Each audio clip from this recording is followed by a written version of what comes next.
news from California, San Diego to be precise. Donald Trump's in the news. Kamala Harris is in the news as well, of course, as is Elon Musk. Ladona, very good morning to you.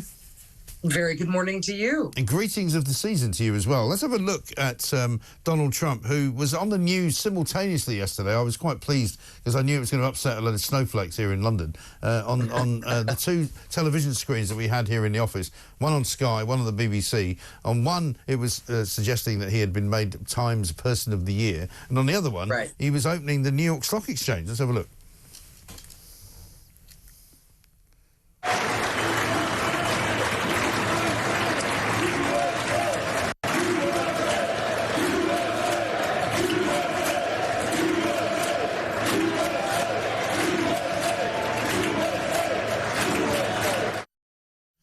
They're quite enthusiastic about him, aren't they? Yes, they are very enthusiastic. Everybody who goes over to ring that bell is very enthusiastic because it means that they're important in some way. Right. No, but the fact that they sort of simultaneously broke into USA, which is very much a Trump thing.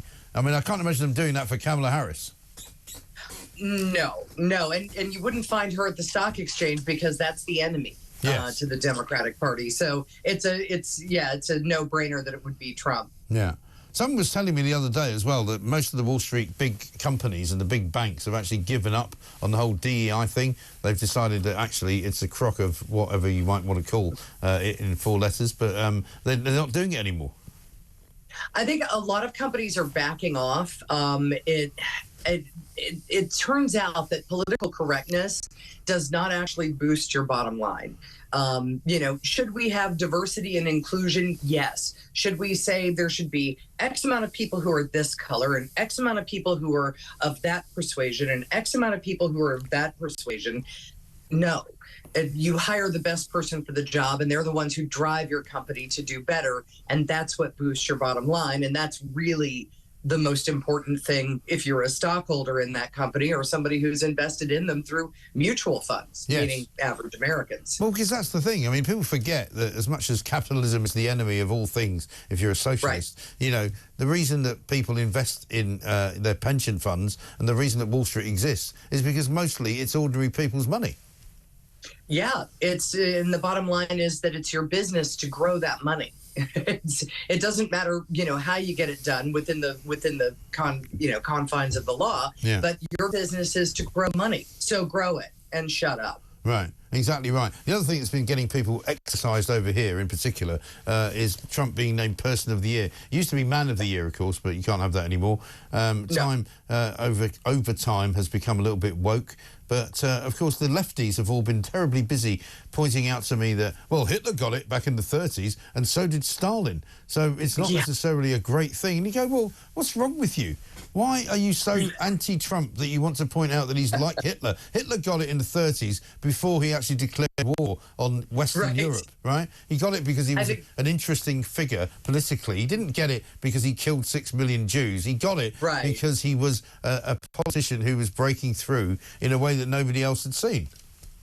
Well, and that's pretty much what we're looking at here. Their Person of the Year is somebody who's done something interesting or unusual. Right. And what Trump has done is unusual. I think we've only had one other president who has won an election, lost an election, and then won an election. I want to say that's Grover Cleveland, but I could be wrong. No, it is Grover Cleveland, but nobody remembers him.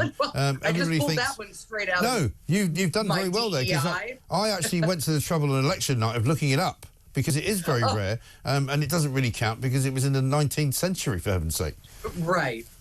So, the fact that it's a major political comeback absolutely makes sense that he would be Person of the Year.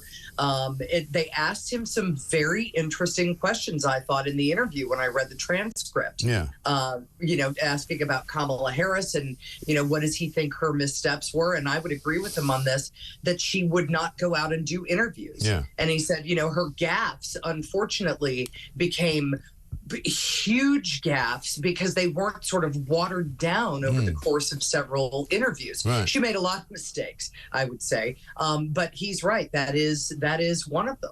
And that's the thing. After a period of time, she decided, I better do some interviews. And she suddenly did loads of interviews, all of which were absolutely and utterly awful and hopeless. They were terrible. It's, she was sort of exposed for the empty suit that she was. But had she been doing them from the start, had she been actually engaging with a very friendly press, I might add, and engaging with people and show hosts that maybe were not inclined to like her, that would have been diluted a little bit. Right. And instead, I think Ladona, the reason that they didn't do that is because her handlers thought, she's not really going to be very good at it. So let's just protect her from that, and let's just do what Keir Starmer did in London, and basically not talk to anybody, don't say anything, don't really give any clue as to what your policies are going to be, and you'll get in anyway. Right. And it didn't work. No, that along with a campaign that was very, very empty of policy discussions, it was one of those things that, when you looked at her on paper, she looked great, but in real life, she was a hot mess. She was what we would call a Monet back in the day. Yeah. Great at a distance, but you get up close and it's a real mess up there, and it doesn't make as much sense unless you're about 30 or 40 feet back. No, exactly right. And we've got a clip, I think, from Kamala this week, which we haven't seen for a while because we haven't seen her doing very much. Let's have a look. Right. And I give you permission that if you are going to someone's house who doesn't know how to cook, bring your own dish. You know what I'm saying? It's all about no regrets. I mean, tragically, she's still the Vice President of the United States of America for another few weeks. What on earth is she doing? What's her job?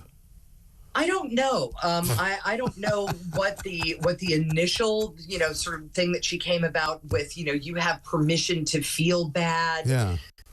I don't know what that was. It's not the talk of grown-ups, though, and I think that's a major issue for her. I don't need you to tell me how I'm okay to feel how I feel. Right. I learned how to do that in elementary school. Right. I'm good. Yeah.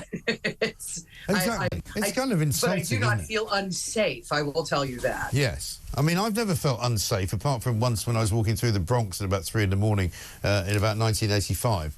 And it's my own fault. That would make sense. It's my own fault because I should have not gone there. But there you go. Luckily, I managed to escape unscathed. Let's talk about Friday the 13th. Friday the 13th today. Any superstitions that we should know about that you have? None at all. I have such bad luck most of the time that it's just another day. Yeah, actually look forward to Friday the 13th because everybody else gets bad luck. Maybe I'll get a break. Yeah, maybe you'll get a break. Exactly right. Good to talk to you. Thank you very much indeed. Ladona Harvey, iHeart Media presenter over in San Diego, California.